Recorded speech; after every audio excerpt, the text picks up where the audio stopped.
In the Golden Kingdom of Lumina, Princess Annora was known for her warm smile, her clever mind, and her love of adventure. She had chestnut-brown skin that glowed in the sunlight, hair like glossy midnight waves, and eyes that sparkled with curiosity. Annora adored her home, its rose gardens, marble fountains, and lively markets, but sometimes she gazed over the distant hills and wondered what lay beyond. One bright morning, as the palace bells chimed, a royal messenger arrived, carrying a scroll sealed with a crest Annora had never seen before. 2 silver wings wrapped around a glowing heart-shaped jewel. She broke the seal and read aloud. To Princess Annora of Lumina, by decree of the guardians of the Tri-Kingdoms, you are invited to join a quest to seek the treasure of hearts, a gem of great magic that can fill entire kingdoms with joy and harmony. The quest will be dangerous, but only the pure of heart may succeed. 2 other princesses from distant lands shall join you. You must travel to the Valley of Crowns at sunrise in 3 days. Annora's heart raced. A magical quest? For brave princesses? That was exactly the kind of adventure she had been dreaming of. 3 days later, Annora rode her white mare Luna to the Valley of Crowns, a meadow where 3 kingdoms touched. Wildflowers swayed in the breeze, and the air smelled of honey. Waiting there were 2 beautiful princesses. The first had skin the colour of rich caramel, long brown hair with a purple crown, and sharp eyes that missed nothing. She wore a purple dress and carried a bow across her back. "I'm Princess Daphne of Eloria," she said with a confident smile. "Good with a map, better with an arrow." The second girl had beautiful golden hair and wore a yellow dress and an enormous satchel so stuffed that the flap barely closed. A sketchbook poked out the top, along with 2 apples and a jar of honey. "I'm Princess Lucy of Marindel," she said in one breath. "I brought maps, notebooks, snacks, extra cloaks, a teapot. Oh, and a bag of chestnuts. We might need them." Annora laughed. "I think we'll get along just fine." The 3 princesses set out together, their gowns fluttering as they entered the whispering forest. The trees stretched so high their tops vanished into clouds, and their leaves shimmered, changing from emerald to sapphire to rose as the light touched them. A soft wind wound through the branches, carrying voices, faint, musical whispers. 3 shall walk, hearts as one, or the treasure shall be undone. Lucy stopped. Did anyone else hear that? Daphne's hand twitched toward her bow. "It's the forest. They say it talks." Annora lifted her chin. "Then we listen and stay together."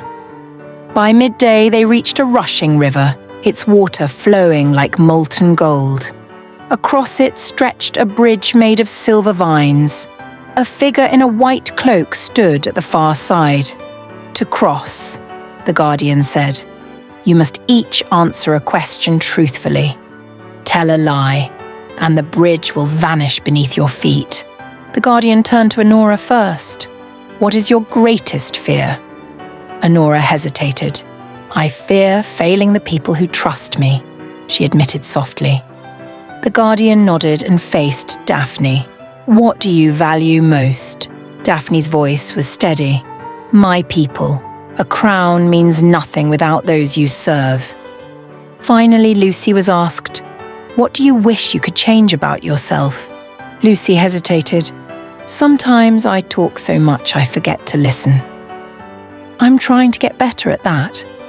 The guardian's lips curved into a smile. "You may pass." The bridge solidified beneath their feet, and they crossed into the deeper forest. The sun was setting when they came upon a strange garden.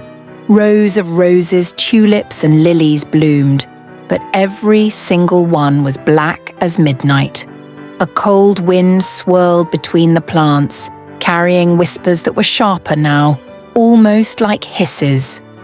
At the center stood a marble pedestal with 3 glowing crystal keys, but as they approached, a tall shadow creature rose from the ground, eyes like coals. "To take the keys," it hissed, "you must each give away something precious to you." Annora unclasped the golden compass from her belt. "My father gave me this," she said, her voice steady. "It has guided me for years, but now I trust my friends to guide me." Daphne removed a silver bracelet from her wrist. "This was my mother's gift, but her love is not in the metal. It's in my heart." Lucy's hands shook as she pulled out her thick sketchbook. "These are my best drawings, but maybe the greatest ones are still ahead of me." The shadow let out a long sigh and melted into mist. The flowers exploded into color, ruby, gold, and sapphire, and the keys floated into the princess's hands. The next morning, the path took them into a glade lit with floating fireflies. But as they walked, the fireflies zipped around, forming words in the air. Trade or turn back. A small group of furry, rabbit-like creatures hopped out from behind a stump. They chattered in tiny, squeaky voices. One hopped forward holding a vine-woven basket. Inside was a single silver feather. "They want something in exchange for letting us through," Annora guessed. Lucy dug through her satchel. "I have roasted nuts, a ribbon, and a spoon." The creatures sniffed the spoon, squeaked happily, and took it. In return, they gave Annora the feather. When she tucked it into her gown, a breeze swept through the glade, and the path ahead glimmered into view. That night, they camped beneath a willow whose branches glowed faintly like silver lanterns. They shared chestnuts and honey, and Lucy told ridiculous jokes that made them laugh until their sides hurt. Annora lay awake for a long time, listening to her companions breathing softly. She had only known Daphne and Lucy for 2 days, yet she already trusted them with her life. By the 3rd day, the festival's final moon was close. The princesses reached their last trial, the Maze of Echoes. Its hedges were twice as tall as a castle wall, and a low mist curled around the entrance. As they stepped inside, the air filled with voices, mocking, cruel, and eerily familiar. "You'll fail. The treasure isn't real. You're never going to find it." Lucy clapped her hands over her ears. "It's us, but twisted," Annora said bravely. "We move together. The maze wants to divide us, so we won't let it." Daphne studied the turns with her map-reading skills. Annora kept track of their direction, and Lucy spotted a faint trail of glowing petals, remnants from the enchanted garden. The voices grew louder, but they didn't slow down. Finally, after what felt like hours, the mist thinned, revealing the heart of the maze. In the center stood a crystal chest on a heart-shaped platform. The princesses placed their keys into its locks. Light burst forth as the lid opened, revealing a single heart-shaped gemstone glowing with all the colors of the rainbow. Warmth spread through them, joy, courage, kindness all at once. A gentle voice filled the air. "You have passed with honesty, sacrifice, and unity. The treasure of hearts is yours to share. May it bring harmony to your lands for all time." The 3 princesses carried the jewel back to the Valley of Crowns. As they set it upon a stone altar, its light spilled across the meadow and into their kingdoms. In Lumina, old grudges were forgotten. In Eloria, strangers shared food and shelter. In Marindel, laughter returned to streets that had been silent. The queens of each kingdom celebrated their daughters.